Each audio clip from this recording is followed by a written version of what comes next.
All right, look, this is the product I'm using on this roof to seal up the joints on a patio roof.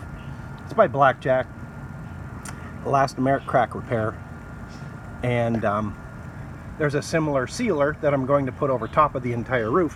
But look how thick it is. See, nice and thick. And you know, every time I do a project, I try to plan it out.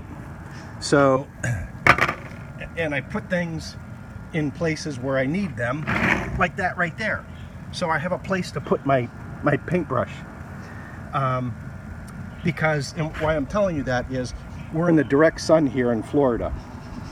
Really hot right now, and this coating is just setting up way too fast. So what I'm doing is laying down the matting and then doing really small sections of putting the patch on top of it so that it doesn't set up on me.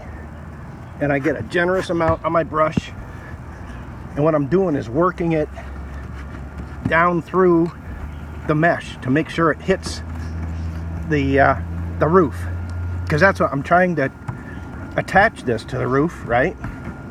And then eventually the mesh is going to protect from expansion and contraction, so it's going to hold everything together with cold. I mean, it does get cold down here sometimes, once in a while, 2 days a year.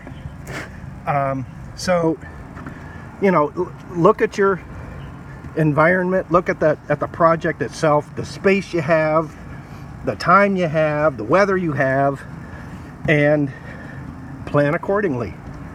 You know, this is week number 3 of this project because of rain. I didn't want to do this in the morning, get rain in the afternoon and wash it all out. So